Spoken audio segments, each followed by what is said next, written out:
Master of Public Administration, just listening in to prep for the job search later this year. Wonderful.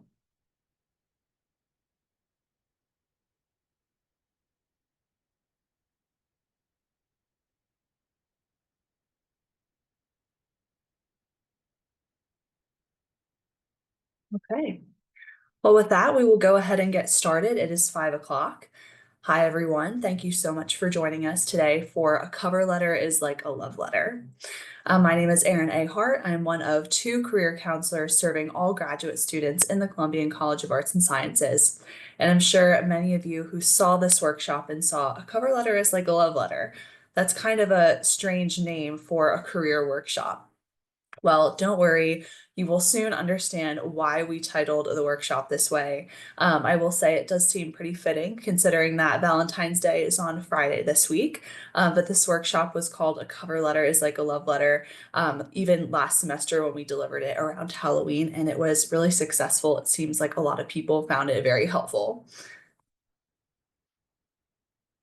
And so, just to share a little bit more about our office and what we do, again, my name is Erin A. Hart. I am just one half of our CCAS Graduate Career Services team. Dr. Johnette Ruffner Caesar is our other career counselor. And I also want to share that you have the opportunity to meet with myself and Dr. Johnette Ruffner Caesar in a one-on-one appointment anytime. And so you can schedule an appointment on Handshake via the link below. You will receive a recording of today's workshop. And so all of the links that you see today, you'll also be able to click on them when I send you the slides and another resource that I'll share later on. I also want to share that today's workshop is just one workshop as part of our larger career readiness workshop series. And so if you enjoy today's workshop and you find it helpful, please check out some of the others that we offer too. We do workshops on resume building, and that includes just starting to create your resume and taking it to the next level. We also offer workshops on interviewing, networking, professional etiquette in a couple of weeks, effective job searching with ChatGPT. That one was last week.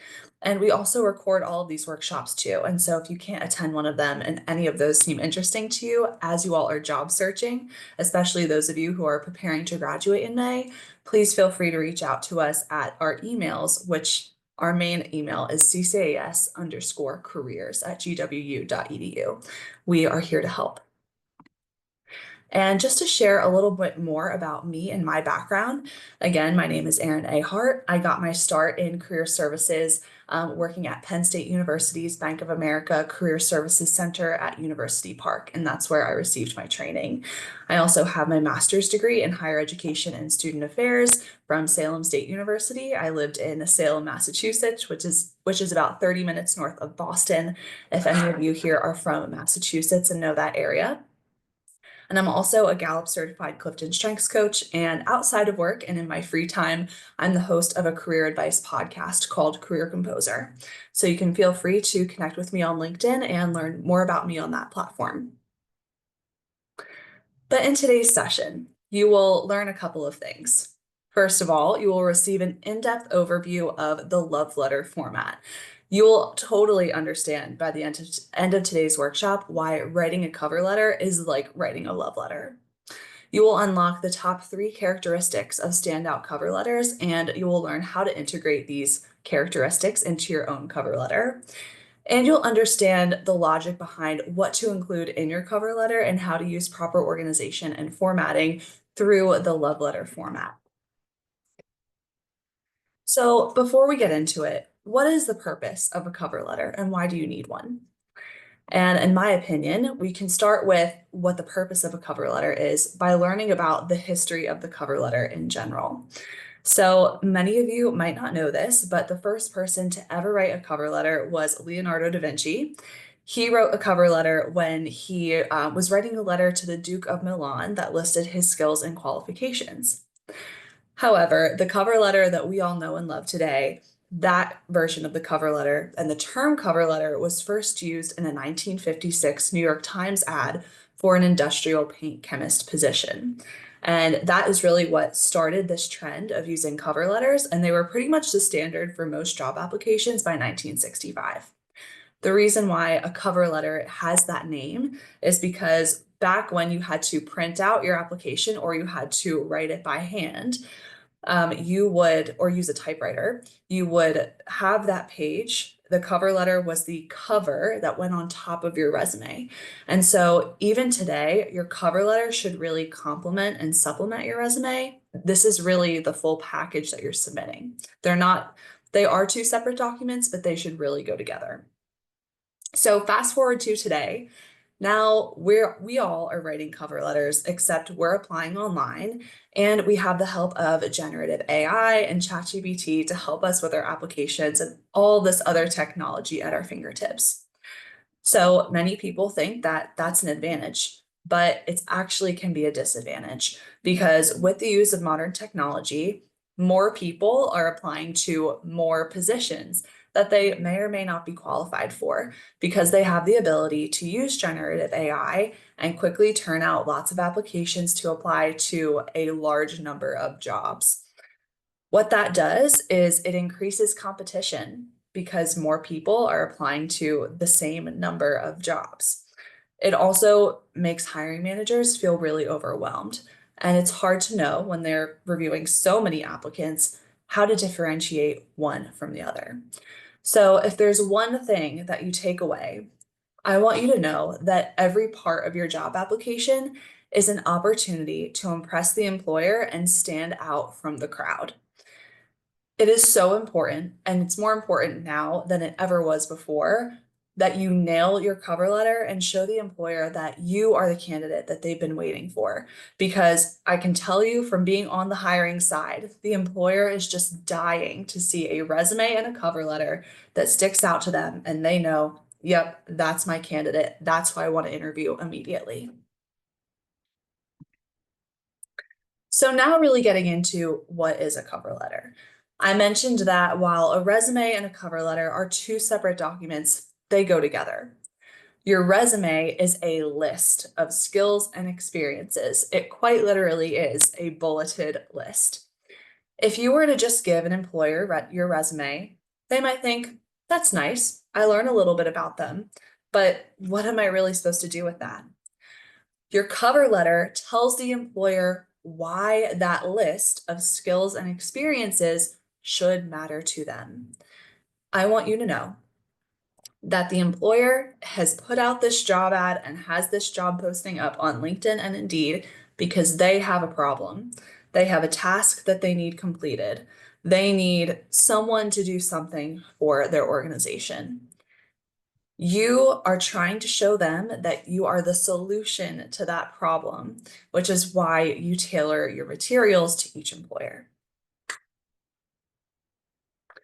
And so what does a cover letter include? What is this document?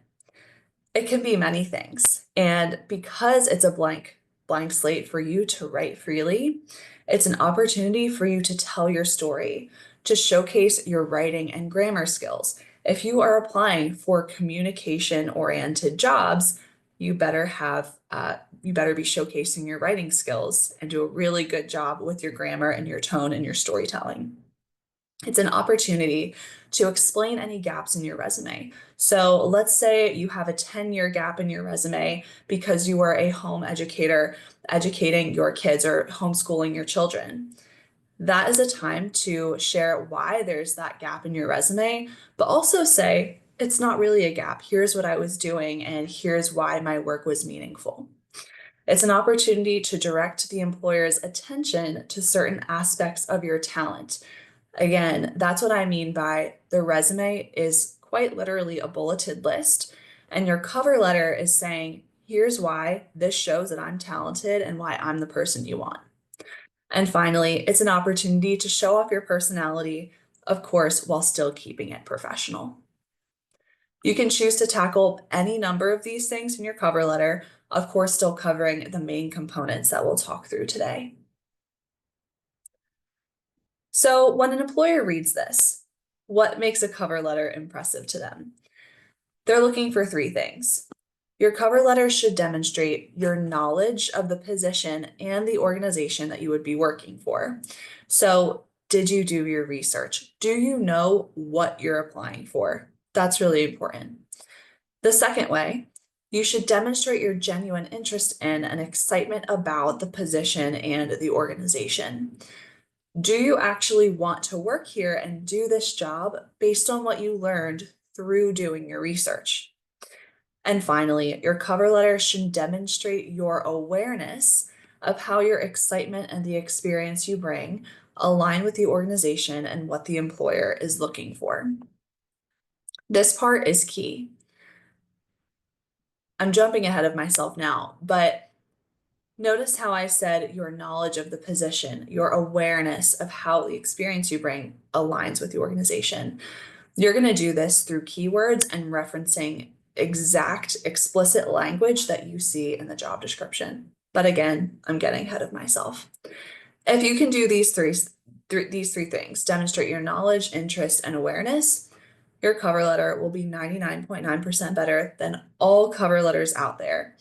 And when you do the other things that I mentioned in the love letter format, then you'll take it to from a 10 out of 10 to an 11 out of 10 cover letter.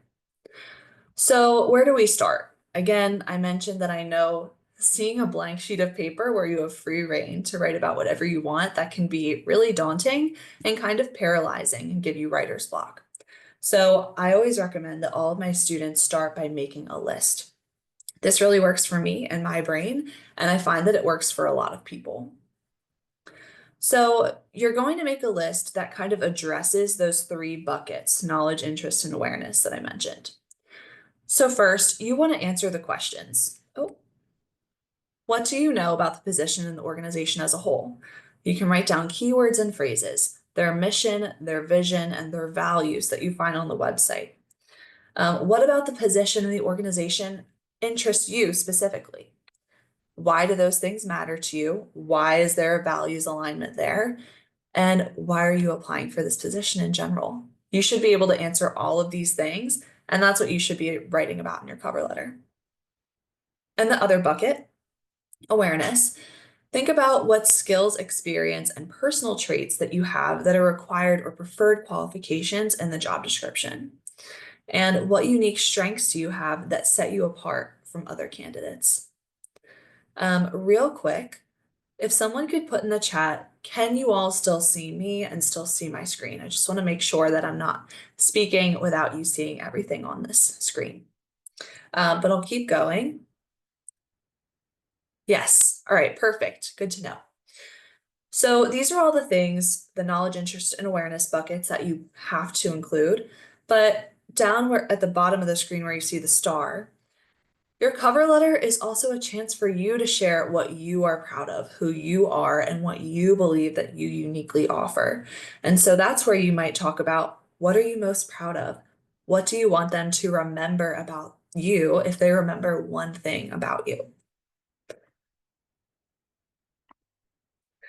And so before we get into the love letter format, just one more thing, format. So when you start out your letter, you got to have the bones, right? And then you can fill in everything else. So this is an example of a fake cover letter that I use for examples to share with my students. But this is how I would format a cover letter if I were writing one myself. So you'll notice here that I have a header, and this is actually the same header that I use on my own resume. Again, you are handing them a resume and a cover letter that go together. This is the full package. And so you can show them that this is a package by having the same header on your cover letter and your resume. And then they know if they're using a really difficult to navigate applicant tracking system with a lot of different PDF documents with lots of applicants. They know, okay, I know which applicant this cover letter goes with because I saw the same header on this other resume. Of course, in the header, you want to have your location, email, phone number, LinkedIn URL. But on a cover letter, you want to have the date, and then you also want to address it to someone. Now, something that I like to tell people, it's a funny story. For this job as a career counselor at George Washington University, I addressed my cover letter to the wrong person. And I will say it's because the website was laid out uniquely. And so it was really hard to find out who my supervisor would be. So I addressed it to someone who didn't end up being my supervisor, and I still got the job. The reason why is because I showed I went the extra mile by trying to find the right person to address my letter to. So even if you address it to the wrong person and you do your best to find out who that would be, it still shows that you took initiative. So do your best to address it to someone. Ideally, this would be the supervisor who would be supervising you in that role, or an HR manager. I see a question from someone. Should you use your personal or GW email on a cover letter and resume when you're applying to a job or internship while you're still in school? So that is an excellent question. I get it all the time. I recommend using your Gmail, not your GW email address. And the reason why is because someone could come across this application and they could think, oh my gosh, this person is excellent, but unfortunately, we have to go with this other candidate for whatever reason. They may hang on to your application, they may remember you, and they might reach out to you later. This is rare, but you don't want to limit yourself from hearing about any positions later. Your GW email address, I believe, expires 1 year after you graduate, but even in the time that I've worked at GW, that policy has changed. So if for some reason it expires sooner than that, or you're just not updating it, you're not checking it because you don't go here anymore, you don't want to use your GW email address. Someone asked, what if you can't find who you're supposed to address? So if you can't find any name at all, one example of this is the World Bank. They really gatekeep the people who are reading these applications. Then you can say, Dear hiring manager. Do not say to whom it may concern. And then what you would do is you wouldn't include a role, you wouldn't include the name in this, if you can see my cursor, in this area, you would just say Dear hiring manager, and that's it. Also in this section, you're going to find the name of the organization. Let's just use the World Bank for an example, and then you'll have the address. And if this company has multiple locations, address the one that's either their headquarters where you're submitting it to, or the location where you hope to be working for. Any other questions so far? Okay, I don't see anything in the chat, so we will move on. All right. So now we're getting into love letter format, finally. A cover letter is like a love letter because your cover letter is 3 parts. The first part is why you love them. The second part is why they should love you. And the third part is why you would work well together. You don't have to remember that. You are receiving the recording. You'll receive the slides with clickable links, and you'll receive an example cover letter with proper formatting at the end of this presentation. You'll receive an email from me by the end of the day tomorrow with all of that. But again, why you love them, why they should love you, why you would work well together. So in the first paragraph, this is why you love them. No matter what your cover letter looks like, how long it is, your first paragraph is always going to be all about them, not about you. So you're going to start with a standard greeting, state which position you're applying for and what the organization is, and then you'll share what excites you about the opportunity and or the organization and why. And then you can end with a brief transition sentence if you want. This is where you're demonstrating your interest in and knowledge about the position and the organization. The reason why this comes first is because with a sea of job applications out there and candidates applying to multiple positions, they want to know that you are actually interested in this job before they take the time to interview you and even read the rest of your cover letter itself. They want to know that you're not one of those people who programmed an assistant and a bot to just send out applications to every job that you're a fit for. They want to know you actually took the time, and if you demonstrate your genuine interest, that will communicate that to them. Also in this paragraph, You can share how you learned about the position. You can tell a short story about you or provide an anecdote. This could be about how you developed an interest in the field or this company, um, or any situation that makes sense to include as long as it relates back to them. So here's an example. And again, you will receive this example later. So I'll read it aloud. Dear hiring manager, I'm thrilled to apply for the chemist position at L'Oreal Research and Innovation in the nail development department. Growing up, I watched my family come together over nail painting sessions, and I have cherished my own weekly nail care routine as a source of relaxation while pursuing my Master of Science in Chemistry at the George Washington University.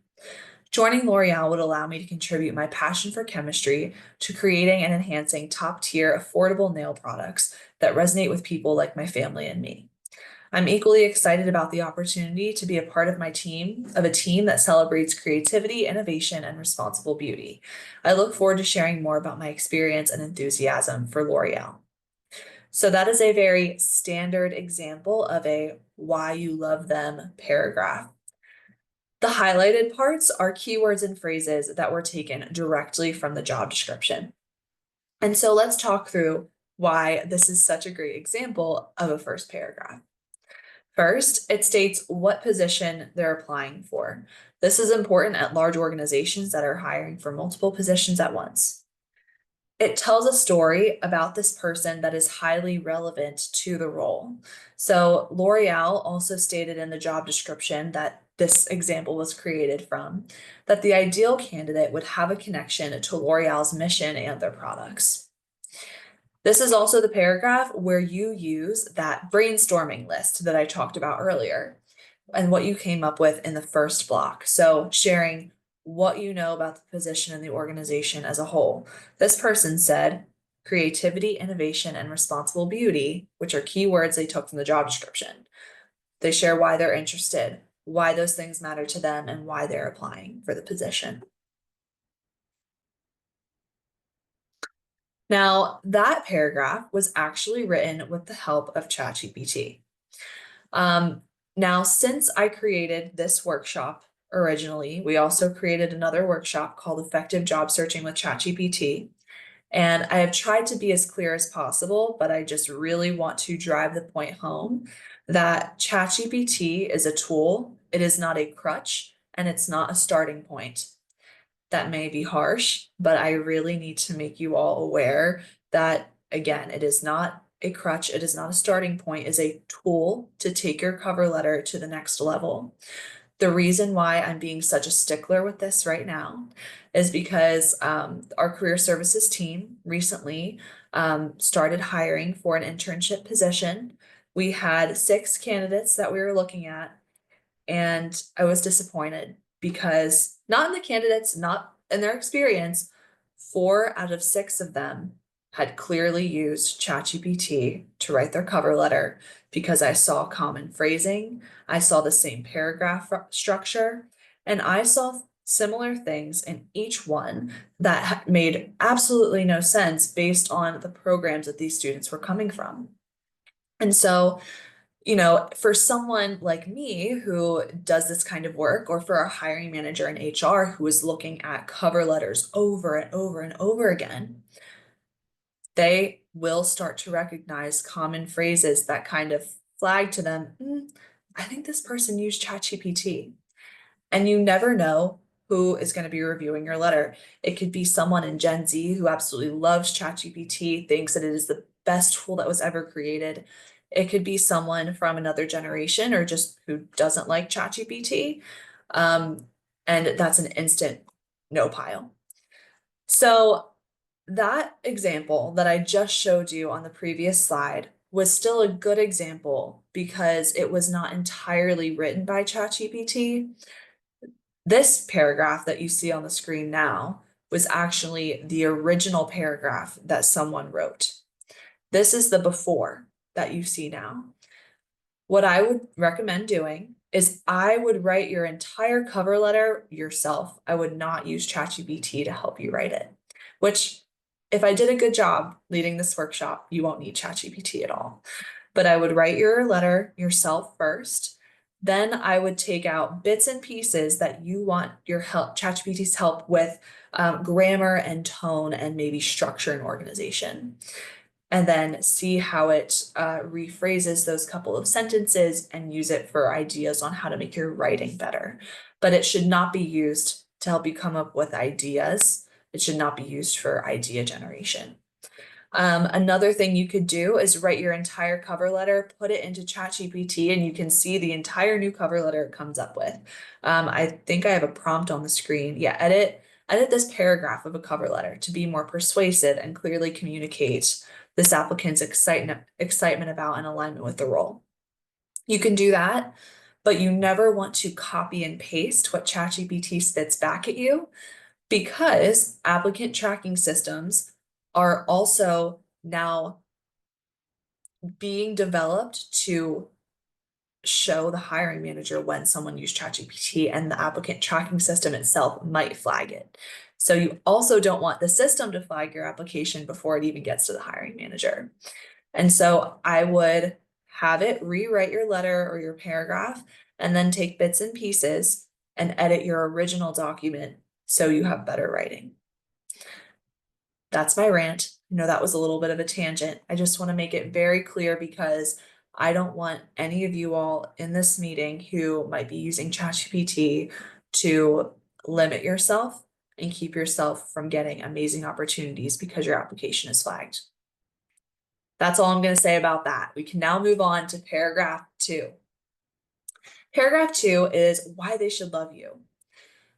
So for this one, you can start with a thesis statement. I think that's helpful for helping people organize the second paragraph. And then I would choose 3 to 4 things that they're looking for in the job description, or that matter to the company based on their company website, the research you've done. And I would choose 3 to 4 things from your resume. You can also include things that are not on your resume, but things about you that you can highlight and then connect back to what they want you to have. Remember, you are the solution to their problem, and this cover letter is basically evidence that you are the solution. So after you kind of state the things from your resume and what they're looking for, you're going to connect each experience or skill from your resume back to the job description. This is where you're demonstrating your knowledge of the position, but more importantly, your awareness of how the experiences you bring align with the organization and what the employer is looking for. This is where also what you did in your brainstorming block, this is where your second block comes in, the awareness column that we talked about earlier. You can also talk about, what are you most proud of? What is the thing that is most relevant or most impressive to them based on what they're looking for? What sets you apart from other candidates? What's something unique that you bring that's different from other candidates that they can't offer?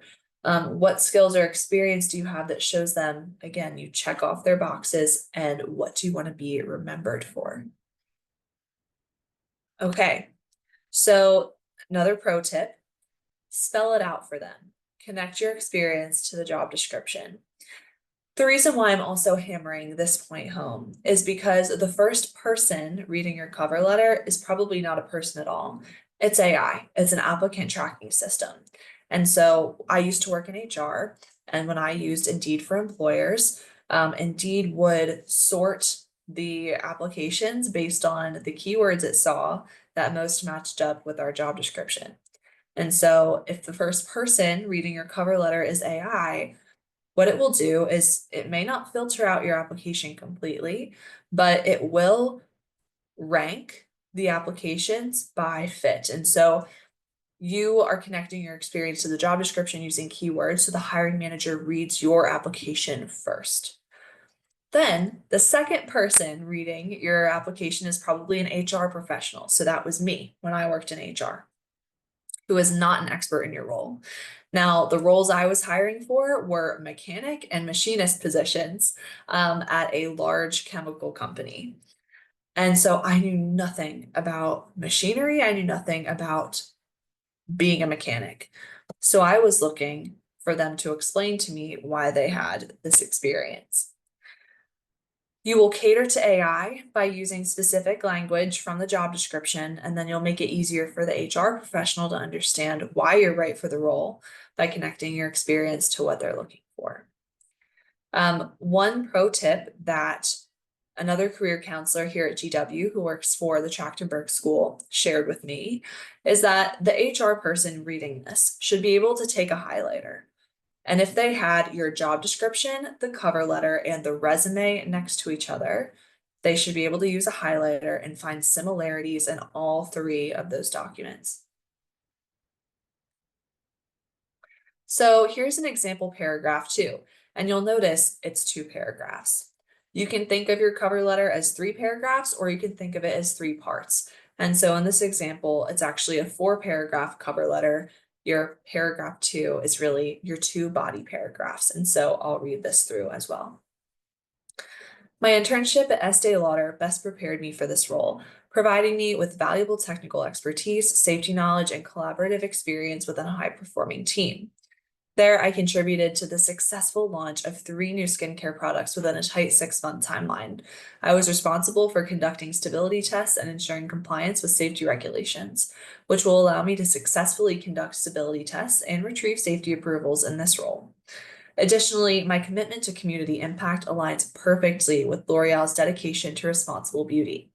Last year, I led a volunteer initiative at my university, organizing donation drives that raised more than $3,000 in canned goods for local food pantries. I'm excited about the opportunity to contribute my skills and experience to a company that shares my values. Serving as a research assistant at the George Washington University was equally transformative. I collaborated with my professor on a project investigating novel chemical bonding techniques. This experience honed my analytical skills and taught me to think creatively when facing unexpected challenges in the lab. For instance, when a formulation didn't yield the desired results, I proposed adjusting the solvent ratios and experimenting with different polymer blends. This approach not only enhanced the product's performance, but also led to a more efficient production process.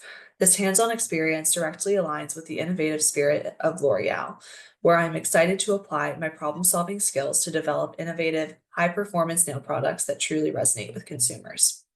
So, excellent 2 paragraphs. Allow me to point out why it's a great example. However, you might have noticed I took a pause when I was reading this because I focused on the last sentence of the first paragraph. I'm excited about the opportunity to contribute my skills and experience to a company that shares my values. Now, again, this was another example that used ChatGPT. Most of this was created by the person who wrote this example. However, that last sentence, I believe since then, ChatGPT might have started using it more because something just clicked in my brain that I've seen multiple other students who I've been working with kind of end with this sentence, a company that shares my values. It seems like a great sentence, right? But again, since I'm reading these letters over and over again, I'm one of those people who start to see similarities. So just something to note. Now, this is a great example because this applicant is sharing their most relevant experiences. They chose way more than 3 to 4 things to share, but they organized it really well and were able to cram it all in and still connect it back. They pointed out specific skills they gained that prove that this person is what the employer is looking for in the job description. Back to the sentence, I was responsible for conducting stability tests and ensuring compliance with safety regulations, which will allow me to successfully conduct stability tests and retrieve safety approvals in this role. You can see that by saying this will allow me to do XYZ in this role, that they chose that specific aspect of their experience to connect it back to what was asked of them in the job description. They referenced 1, 2, 3, 4, 5, 6 pieces from the job description in this body paragraph. In the second sentence, they mentioned launching 3 new products within a tight 6-month timeline. I know because I've seen this job description that this job description really emphasized working in a fast-paced environment with tight deadlines. This applicant also not only talked about their skills, but how this person's experience and what they did highlighted the shared values. And so now that I recognize that this sentence at the end of the first paragraph might be ChatGPT wordsmith. I would encourage this person to change that. However, highlighting shared values is excellent. All right, so moving on to paragraph 3, why you would work well together. So in this paragraph, it is the shortest of all of the paragraphs you will write. But what you're doing is you're summarizing in 1 or 2 sentences to start off this final paragraph. You're summarizing your experience and excitement about the position and organization. And you are establishing a mutually beneficial relationship between you and the employer. Again, you are the answer to the problem they are trying to solve. So one way that you might say this is, I am confident that my XYZ skills and experience will contribute to blank company's mission of achieving X, as much as this experience will help me to grow in the next stage of my career. So that's what I mean by mutually beneficial relationship. You're helping the company, they're helping you grow. You both have something to gain from this partnership. You're also going to provide a call to action here. You'll notice in the example that you see on the next screen, you're going to reference next steps. So I look forward to an interview at your earliest convenience. I am available for an interview during these times. Then restating your contact information, even though it's in your header at the top of the page. And then, of course, you're going to express your deep appreciation to them for considering your application and taking the time to read this letter. So here's an example of paragraph 3. I'm genuinely excited about the opportunity to join L'Oreal's nail development team and make a difference for the consumers we serve. I'm confident that my passion for chemistry, combined with the skills and experience I gained at Estee Lauder and through my research and volunteer work, make me the best candidate for this role. I would love the opportunity to discuss how my background and enthusiasm can support your team in an interview. Please feel free to reach me at phone number or via email at their email. Thank you for considering my application. I look forward to hearing from you. Okay. So again, they're sharing again that they're so excited about this role. They're sharing that their skills and experience make them the best candidate for the role. And then referencing the interview and restating contact information and thanking them for their time. Okay. So that is love letter format. That is why a cover letter is like a love letter. You will receive the recording, you'll receive the slides, and you'll receive the cover letter template with the full example of that cover letter with all the paragraphs I read aloud to you today, so you can see how they flow when put together. And I also included a couple reminders on this template that I'll be sharing with you. One other thing I didn't mention it is mentioned on the template. If you can include an e-signature at the bottom of your cover letter, that is icing on the cake. It looks so sharp and professional when you have your signature written out and maybe screenshotted that you maybe do your signature in Adobe or something and add it as a JPEG to the bottom of your letter. Always submit both your resume, your CV, and your cover letter as PDF documents.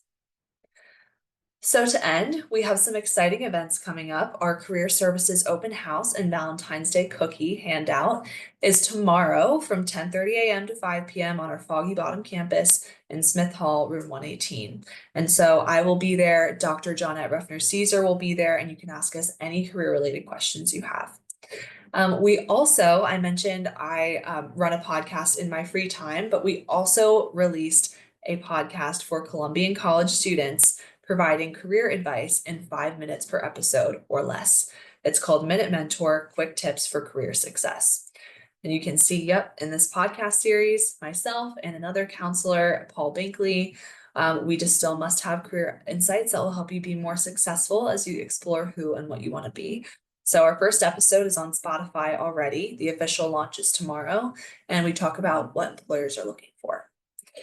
And then finally, you can always check Handshake for more GW career events. Our Career Exploration Expo, our largest career fair, is on Friday, February 28th I believe from 11 to 4 or maybe 12 to 4. You'll have to check on that.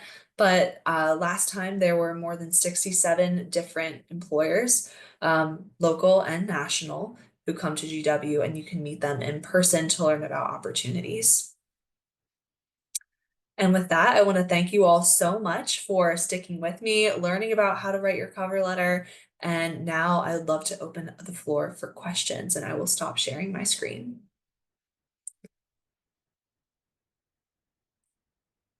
Is there a career event every semester? Do you mean the Career Exploration Expo, the networking event? Yes. There is now a career event every semester. However, there didn't used to be. And so every semester they kind of reevaluate if the main career center and the University Student Association wants to put it on, or the Student Government Association. And so I wouldn't miss out on the opportunity, is what I'll say. Even if you just walk through it without talking to anybody, it's really important to just get in there and see what it's like. Was there already a workshop for resumes? Yes, there's a back to basics workshop and a next level workshop. But if you want those workshops, please email us at ccis_careers@gwu.edu and we'll send you the recording. Is there a more favorable font and size for the cover letter? So for resumes and cover letters, if you're really trying to make it look like a complete package, I prefer the same font for both. And so you want to use absolute smallest is 10, but I really wouldn't go smaller than 10.5. Between 10.5 and 12 is the best font in my opinion. I personally use 11 for my resume and cover letter. Other questions, it doesn't just have to be related to cover letters.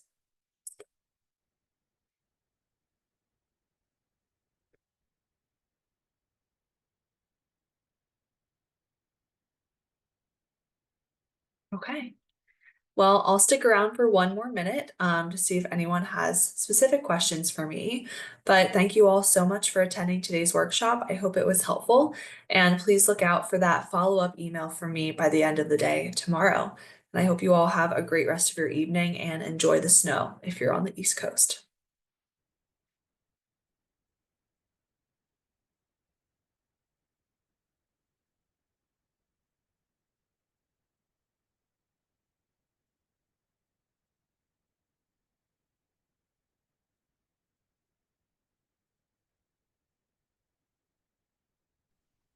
Hi, I just had one question about making an appointment on Handshake. I'm Mhm. on it now. I'm looking for help with like resume and cover letter, trying to make an Yeah. appointment, and it's saying that there's none available for like the next 2 months. Okay, so there definitely are appointments available because people have been able to make appointments with, at least with me. I'm not sure about Dr. Okay. Ruffner Caesar, but I have had a couple students who have said the same thing where they just aren't able to make an appointment. So if you wouldn't mind emailing CCAS_careers with your full name and your GW ID, and then we'll make sure that Johnette and I are the right career counselors who you should be meeting with, and then we can schedule an appointment with you manually. That's perfect. Thank you. Absolutely. All right, have a good night.